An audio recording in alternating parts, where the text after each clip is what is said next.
See, if this power is omniscient, and which means that it's all knowing, it knows what to do, it knows how to do anything that we're asking it to do, then what is it that we believe it can't do?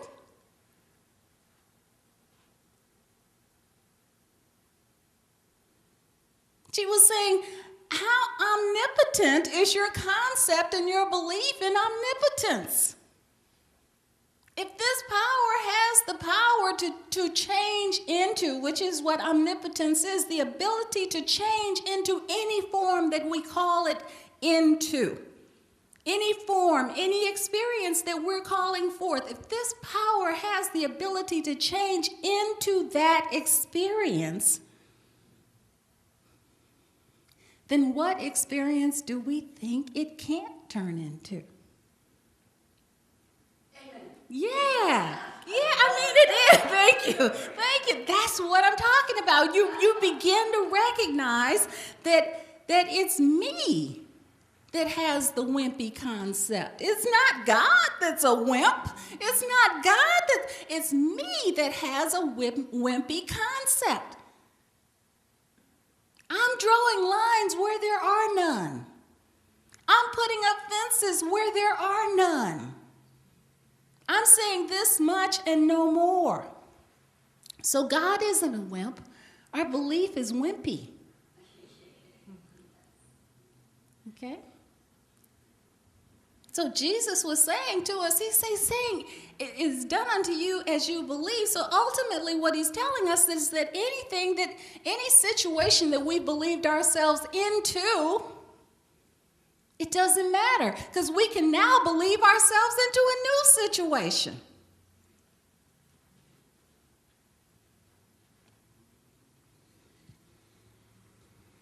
But how's it going to happen? How's it going to happen? Okay, what would Jesus say to that?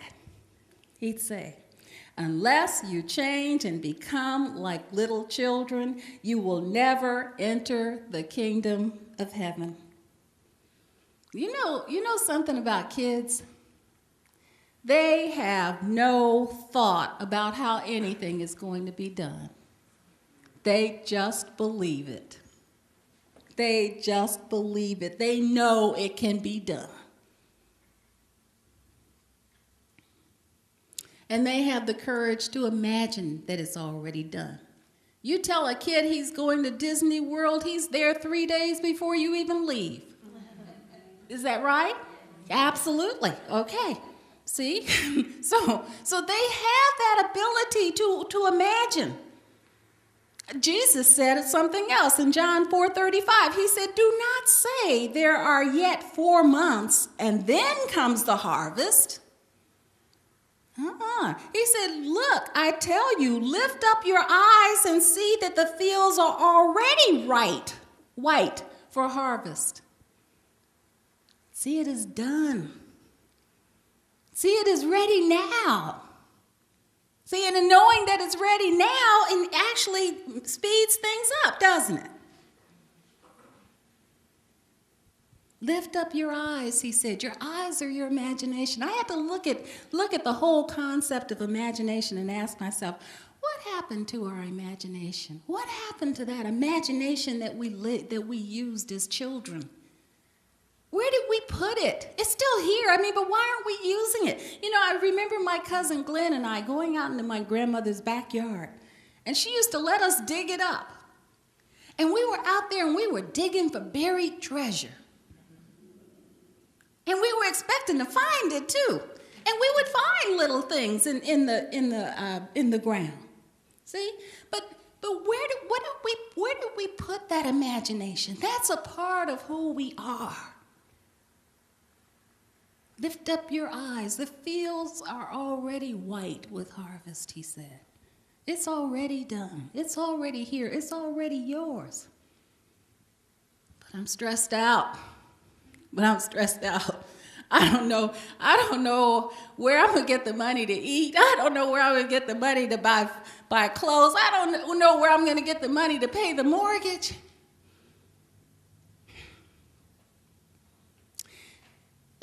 Jesus says, Dar, consider the lilies of the field, how they grow. They toil not, and neither do they spin. Yet I tell you, even Solomon in all of his glory was not arrayed like one of these.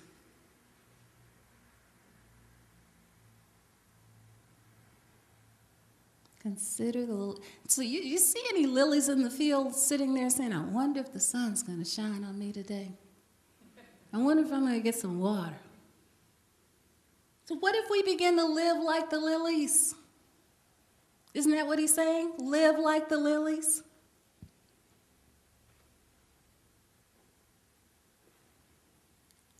But Dar, I'm sick. I'm sick, and the doctor says there's no hope. What would Jesus say? John 5:8. Pick up your bed and walk.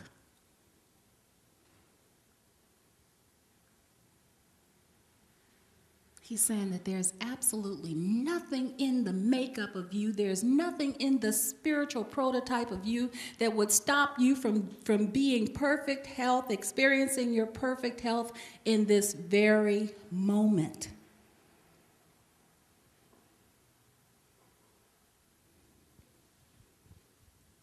So our answers are all here. They're all here. As we call upon them, they respond. They respond every single time.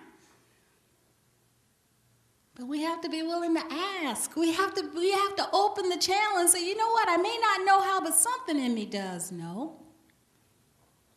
I may not know how, but I'm going to trust whatever that is to unfold through me right now, giving me just the answer that I need in this moment.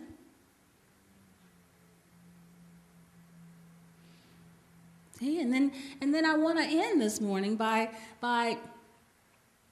going back to what I said in the very beginning, that the paradigm that we live in will always determine our point of interpretation of the experience that we're moving through. So that paradigm is going to determine where you're seeing through. So what if we give ourselves permission to see life through love, see life through joy, see life through beauty, unlimited love, unlimited joy, unlimited beauty, unlimited prosperity? What if we give ourselves permission to witness life from this space? From this paradigm. See, the paradigm that Jesus taught from was one of entitlement. The paradigm that Jesus taught from was one of empowerment. He was telling us that we're entitled now to all the love and the light and the power and the peace and the joy and the prosperity and the freedom and the health and the wholeness and the harmony and the freedom and the truth that we are. Right now, we're entitled to that because that's what we're made of. That was his message. And he empowered us. He empowered us, saying, he said, and the things I do, you can do, and even greater things than these. That's empowering. See, he didn't say, I'm the only one that can do this stuff. He said, follow me. Follow me. And somehow we interpreted that as worship me. But that's not what he said. But I think we interpreted it that way because it's far easier to worship him than it is to follow him.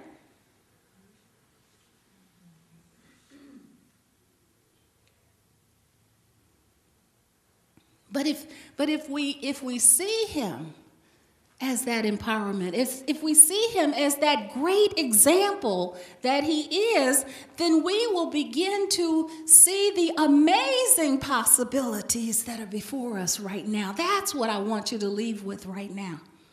Leave with that this morning. It doesn't matter. It doesn't matter what happened a moment ago. I'm standing in a field of infinite possibilities with amazing possibilities before me in this very moment.